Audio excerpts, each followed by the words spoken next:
예, 할렐루야. 올해는 우리 기독교인들에게 참 특별한 성탄절을 보내고 있습니다. 늘 성전에 모여서 메리 크리스마스라 인사를 나누면서 즐겁고 또한 기쁘게 찬양을 드리며 함께 예배드리는 그 모습이 아니라 코로나로 인하여 삶의 현장에서 지금 현재 온라인으로 우리가 예배드리는 그런 환경으로 바뀌었습니다. 그럼에도요, 하나님의 은혜로 가족 간의 친밀한 만남을 통해서 성탄절을 가정에서 또한 삶의 현장에서 드릴 수 있으니까 얼마나 기쁜지 모릅니다. 가족 간의 소통이 부족한 가정들이 또한 동일한 시간대에 우리가 실시간 온라인 예배를 통해서 또한 같이 나누고, 또한 예수님을 알지 못하는 혹 가족이 있다면 오늘 또한 같은 한 자리에 모여서 또한 이 예배를 통해서 더욱더 알릴 수 있는 좋은 또한 기회가 되기를 바라겠습니다.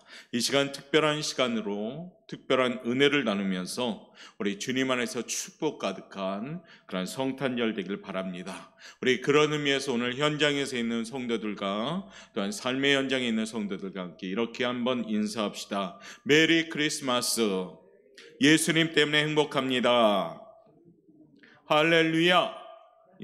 예수님 때문에 행복합니다. 왜냐하면 이 땅에 우리 살려주시려고 하나님 말만 하신 게 아니라 그 말씀을 그대로 우리에게 보여주신 날이 성탄절입니다. 그렇기 때문에 우리는 그 약속의 확신을 가졌기에 너무 기쁜 겁니다. 자, 성도 여러분, 요즘 살아가는데 답답합니다. 때로는 무겁고 또한 왠지 모르게 분통이 터지는 그런 느낌도 들면서 갑갑한 삶을 살고 있지는 않습니까? 오늘 소개해드리는 그 이름 예수, 성탄의 예수, 그 이름의 축복이라는 점을 함께 나누면서 우리가 예수님의 그 이름을 아는 것이 얼마나 큰 은혜인가를 우리가 깨닫고, 이번 성탄절은 그 예수의 그 이름을 우리가 주변에 알릴 수 있는 또한 좋은 시간이 되길 바랍니다. 성탄절은 하늘 보좌를 버리시고 이 땅에 인간의 몸으로 오신 그 아기 예수님을 기념하면서 우리가 이 절기를 통해서 하나님의 그 크신 사랑, 하나님이 세상을 이처럼 사랑하사 독생자를 주신 날임을 다시금 우리 마음에 새기면서 기뻐하며 감사하는 날이기도 합니다. 특별히 마리아의 태를 빌려서 베들레헴 마구간의 아기로 태어나신 날입니다. 하나님의 구원의 약속을 실현하신 날이기에 우리에게 아주 큰 의미가 있는 겁니다. 그런데 성탄절의 예수님의 이름은 한 가지가 아닙니다. 우리에게 하나님은 예수님의 그 이름을 여러 가지로 우리에게 설명하고 계십니다. 예수님은 많은 이름을 가지셨습니다. 몇 가지만 소개하자면 예수, 임마누엘, 기묘자, 모사, 전능하신 하나님, 영존하시는 아버지, 평강의 왕, 이와 같은 이름들을 우리에게 전하고 있습니다. 왜 성탄의 예수님의 이름이 이렇게 많이 우리에게 전해질까요? 그 이유는 바로 우리 주님이 우리에게 찾아오셔서 주실 그 은혜를 그 이름에 담고 있기 때문입니다. 오늘 이 아침에는 그와 같은 이름을 우리가 함께 나누면서 얼마나 큰 은혜를 우리가 받고 있는가 새삼 다시 한번 깨닫고, 정말로 코로나로 답답한 이 현실이지만은 우리는 소망을 품고 기뻐할 수 있는 우리 성도들의 삶이 되시기를 바랍니다. 자, 그러면 그 이름들을 한 가지씩 함께 나누면서 우리 마음에 좀 차곡차곡 새겨갈 수 있길 원합니다. 그 첫 번째 이름은 우리 한번 읽어볼까요? 아기의 이름은 예수입니다. 아기의 이름은 예수입니다. 성경은 우리에게 전합니다. 마태복음 1장 21절 말씀인데요, 한번 읽겠습니다. 시작. 아들을 낳으리니 이름을 예수라 하라. 이는 그가 자기 백성을 그들의 죄에서 구원할 자이심이라 하니라. 아멘. 아기의 이름이 예수인 것은 구원의 뜻입니다. 예수님이 오시면 구원이 임한다는 것을 말씀하는 겁니다. 예수님께서 약 2000년 전에 이 땅에 오셔서 구속의 사역을 이루셨지만 만약에 우리에게 찾아오지 않으셨다면 우리의 구원은 이루어질 수가 없었던 겁니다. 비록 요즘 우리 마음이 베들레헴 마구간처럼 어둡고 추하고 싸늘하고 시끄럽고 그와 같은 분위기지만은 우리 주님을 모셔야지만이 구원을 얻을 수가 있는 겁니다. 성경은 요한복음 1장 12절을 통해서 우리에게 전합니다. 한번 읽겠습니다. 시작. 영접하는 자, 곧 그 이름을 믿는 자들에게는 하나님의 자녀가 되는 권세를 주셨으니 아멘. 이 말씀은 가장 근본적인 말씀입니다. 이 시간에 아직도 예수님을 마음에 모시지 못하였다면 구원의 예수님을 모셔야 되는 겁니다. 구원받는 성도들이 되기 위해서는 영접하는 자들이 되셔야 되는 겁니다. 성탄절 우리 기독교인들이 왜 축제냐? 우리가 영접하였기 때문에 그 예수님을 만나고 모셨기 때문에 우리는 구원받은 백성이 된 겁니다. 혹여 이 시간에 옆에 가족이 예수님을 알지 못한다면 이 시간을 통해서 좀 설명도 해드리고 그 예수님을 한번 모실 수 있는 좋은 기회가 될 수 있는 복된 시간이 되시길 바랍니다. 현장에서 삶의 환경에서 예배드린 우리 사랑하는 성도 여러분, 예수 이름을 가슴에 깊이 새기시길 바랍니다. 날 구원하시기 위하여 하늘의 보좌를 버리시고 이 땅에 오신 예수님, 이 날이 성탄절이요 우리에게는 기쁨이니까 우리 주변에 있는 사람들에도 이 기쁜 예수님 그 이름을 나눌 수 있는 귀한 시간이 되시기를 바라겠습니다. 두 번째 이름은요, 한번 읽어볼까요? 시작. 아기의 이름은 임마누엘입니다. 아멘. 임마누엘이라는 이름을 또 갖고 계시죠. 성경은 오늘 23절 한번 또 읽어보도록 합니다. 보라, 시작. 보라, 처녀가 아들을 낳을 것이요 그의 이름은 임마누엘이라 하셨으니 이를 번역한즉 하나님이 우리와 함께 계시다 함이라. 아멘.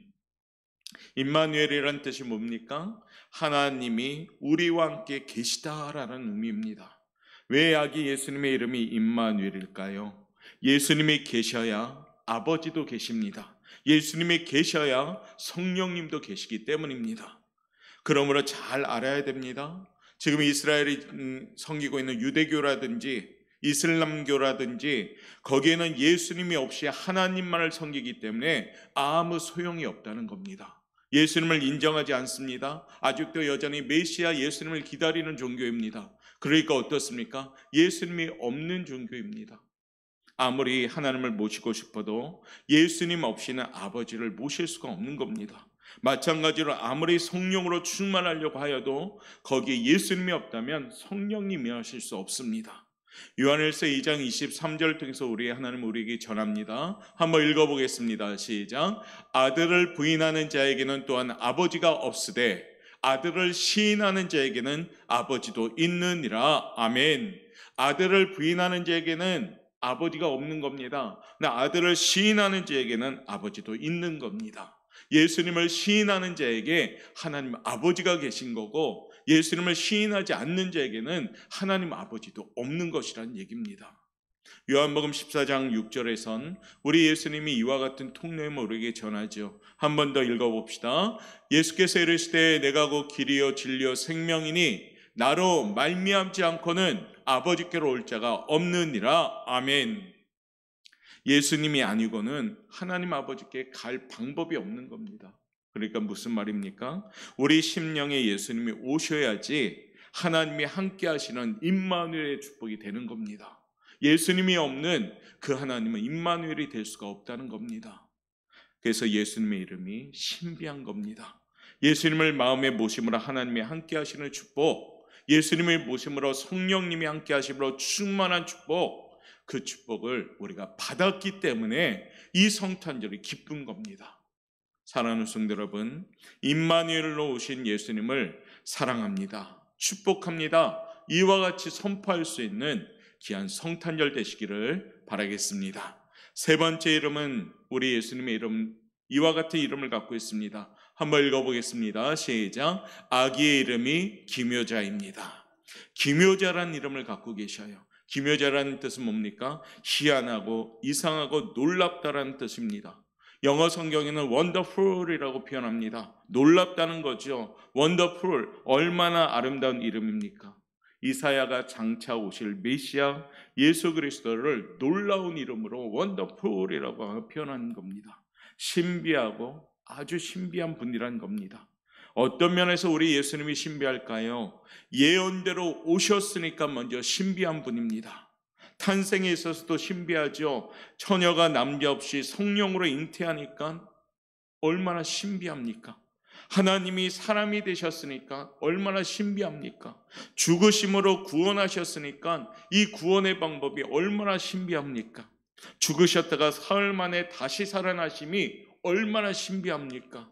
자기 대신 성령님을 보내주심이 얼마나 신비합니까? 악한 사단을 잡으시는 방법도 신비합니다. 다시 영광 중에 성도들을 거느리고 재림하심도 신비한 겁니다. 온통 우리 예수님은 신비하신 분입니다. 예수님은 우리 지식으로는 이해할 수가 없는 분입니다. 우리 믿음으로 그 주님을 믿을 수 있으니까 이것이 은혜인 겁니다. 신비로우신 그분, 기묘자이신 그분, 우리가 알게 하신 하나님, 그날이 성탄절인 겁니다. 데살로니가전서 후서 1장 10절은 우리에게 이렇게 전합니다. 한번 읽어보겠습니다. 그날에 그가 강림하사 그의 성도들에게서 영광을 받으시고 모든 믿는 자들에게서 놀랍게 여김을 얻으시리니. 아멘. 우리 예수님은 놀라우신 분입니다. 놀라운 것은 이 기묘자이신 예수님이 우리에게 또 찾아오셨음이 놀라운 겁니다. 또 다른 기묘한 일이 시작되었죠. 우리에게 찾아와서 우리는 어떻게 신비한 일이 생겼습니까? 살아나기 시작했습니다. 죽어야 되는 영혼이 살아나는 영혼으로 바뀌기 시작했습니다. 지옥 가야 될 신분들이 천국의 백성들로 바뀌기 시작했습니다. 이것이 뭡니까? 신비하신 기묘자이신 예수님의 축복인 겁니다. 사랑하는 성도 여러분, 성탄절은 해마다 돌아옵니다. 어쩌면 해마다 오다 보니까 우리의 신앙생활도 아무 감정도 없고 감격도 없었을 겁니다. 그런데 유독히 올해는 이 성탄절이 목말라 합니다. 너무 간절한 겁니다. 성전에 모여 성탄절에 예배드리는 그 모습이 너무나도 갈망스럽고 갈급합니다. 왜요? 그동안 당연히 누렸던 이런 모든 것들이 유독히 올해는 특별하고 은혜이었음을 깨닫게 되는 겁니다. 지금 현장에서 약 10여 분 정도 모여서 예배드리고 지금은 각 가정에서 예배드리고 있습니다. 특별하게 예배하고 있죠. 이처럼 성탄절은 감격스러운 겁니다. 하나님의 사랑이 우리의 간절함이 있을 때 더 뜨거워지는 겁니다. 우리 하나님이 이 땅에 오셔서 우리를 기묘자이신 예수님을 통해서 신비하게 우리를 구원하신 겁니다. 성경은 말합니다. 고린도후서 5장 17절을 통해서 우리에게 선포하는 겁니다. 한번 읽어보겠습니다. 시작. 그런즉 누구든지 그리스도 안에 있으면 새로운 피조물이라 이전 것은 지나갔으니 보라 새 것이 되었도다. 아멘. 우리는 하나님의 은혜로 새 것이 된 겁니다. 이게 성탄절의 은혜인 겁니다. 사랑하는 성도 여러분, 이번 성탄절을 정말로 예배드리는 사랑하는 가족 혹 동료, 지금 지인과 예배 드린다면 그분들에게 이 기묘자이신 예수님을 전하고 신비한 그런 구원의 체험을 가질 수 있도록 우리가 나눌 수 있기를 바라겠습니다. 기묘자이신 예수님의 그 은혜가 옆으로 계속 전달되다 보면 이 코로나가 우리에게 복음의 도구가 되고 복음의 기회가 돼서 하나님의 선한 뜻 가운데 나타나는 좋은 시간이 될 줄 믿습니다. 네 번째 이름은 어떤 이름을 갖고 있습니까? 같이 읽어봅시다. 시작. 아기의 이름은 모사입니다. 모사란 뜻은 뭐냐? 상담자란 뜻이에요. 카운셀러. 그렇죠? 그래서 NIV 영어 성경에는 기묘자와 모사가 딱 합쳐져서 말합니다. 어떻게 해요? Wonderful Counselor. 어떻게 놀라운 상담자란 뜻입니다. 신약에는 비슷한 의미로 보혜사라는 뜻을 갖고 있죠. 예수님은 우리 인생의 모든 문제를 들어주시고 상담해 주시고 해결해 주시는 분인 줄 믿습니다. 이 이름이 그 이름이에요. 나의 모사가 되시는 예수님, 나의 상담자가 되시는 예수님, 나의 문제를 해결해 주시는 예수님, 그게 모사이신 예수님이셔요. 요한복음 14장 26절을 보면 보혜사에 대한 그런 기능을 우리에게 말하는데요. 보혜사 한번 읽어볼까요? 시작. 보혜사 곧 아버지께서 내 이름으로 보내실 성령, 그가 너희에게 모든 것을 가르치고 내가 너희에게 말한 모든 것을 생각나게 하리라. 아멘. 이번 성탄절은 모사이신 예수님 그 이름을 기억하면서 우리의 문제를 해결해 주시고 내 문제의 귀를 기울이시는 예수님, 그리고요 나를 깨닫게 하시고 알게 하시는 그 예수님의 은혜가 넘치는 성탄절 되시길 바랍니다. 모사이신 예수님의 은혜가 주변의 사람들에게 알려져서 당신의 문제를 우리 예수님에게 알리면 해결해 줍니다. 이 말씀을 하셔 주십시오. 이 문제 해결은 우리가 못하지만은 지금 소개해드린 예수님한테 맡기면 해결할 수 있습니다. 이렇게 전하십시오. 그래서 주변의 가족들, 주변의 동료들에게 지금 온라인으로 같이 보고 있다면 전할 수 있는 좋은 기회가 된다면 이보다 더 좋은 것은 없을 줄 믿습니다. 모사이신 예수님, 해결자이시며 상담자이신 예수님의 축복이 이번 성탄절에 더욱더 가득히 넘치는 성도들 되시길 바라겠습니다. 다섯 번째 이름을 소개할까요? 한번 읽어봅시다. 시작. 아기의 이름은 전능하신 하나님이십니다. 아멘. 일반적으로 전능하신 하나님, 원어로 엘샤다이라고도 합니다. 그런데 여기에서 의미는 기포르라는 의미를 갖고 있는데 그 뜻은 뭐냐? 힘, 용사 같은 의미를 갖고 있습니다. 말하자면 힘 있는 용사의 하나님이라는 의미예요. 그러니까 우리 예수님은 힘 있는 하나님이라는 겁니다. 우리 예수님은 대적을 이기시고 사단 마귀 권세를 이기시고 죽음을 이기시는 승리의 예수님을 묘사한 이름입니다. 저와 여러분은 우리 예수님, 그 전능하신 하나님 승리의 예수님을 지금 믿고 있는 겁니다. 그러니까 우리 삶의 환경도 어떨까요? 승리하는 환경으로 되는 겁니다. 코로나19 환경으로 불안과 염려가 가득한 이 시기에 전능하신 하나님 그 예수님을 마음에 모시면 우리는 능력받게 되는 겁니다. 내게 능력 주시는 자 안에서 내가 모든 것을 할 수 있느니라. 할렐루야. 그의 하나님의 말씀 인쇄의 글자가 아니라 믿는 자에게 능력이 되는 겁니다. 왜요? 우리는 예수님을 믿고 있기 때문에, 전능하신 하나님 그 이름이신 예수님, 승리의 예수님을 우리는 믿고 있기 때문에, 그러므로 우리가 강하신 주님의 능력받는 성탄절 되시길 바랍니다. 어떤 것 앞에서 두렵지 않게 됩니다. 이번 성탄절은 환경 가운데 전능하신 하나님이 나의 주님이심을 믿고 그 능력으로 담대하게 힘차게 선포하며 주변에 승리하신 예수님을 전할 수 있는 귀한 시간이 되시길 바랍니다. 한번 옆에 가족에게 전하십시오. 우리 예수님은 승리하신 주님이십니다. 잘 전하고 있죠, 지금? 예, 여섯 번째 이름 한번 볼까요? 여섯 번째 이름 읽겠습니다. 시작. 아기의 이름은 영존하시는 아버지이십니다. 왜 성자 예수님을 영존하시는 아버지라 표현했을까요? 아버지 앞에서는 아들이시라도 그 부성애를 가지고 있다는 겁니다. 우리 예수님은 부성애를 가지신 분이셔요. 영원히 존재하시면서 아버지와 같이 우리를 사랑해 주시기 때문입니다. 불러도 아버지처럼 좋은 그 호칭은 없잖아요. 아버지라는 호칭, 우리가 어떻습니까? 입술에서 외칠 때 우리는 평안함과 안정감이 듭니다. 조금의 대가도 없이 사랑해 주시는 아버지, 책임져 주시고 보호해 주시는 아버지, 그 아버지이신 예수님이 나의 주님이시란 겁니다. 이 성탄절은 아버지, 영존하시는 아버지, 그와 같은 예수님의 이름이 나의 삶 가운데 주관하시고 다스리는 이름임을 우리가 고백하는 겁니다.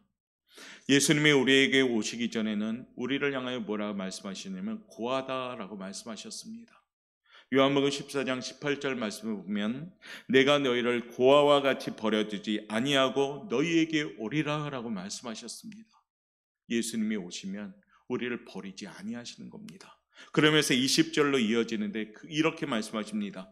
그날에는 내가 아버지 안에 너희가 내 안에 내가 너희 안에 있는 것을 너희가 알리라 라고요.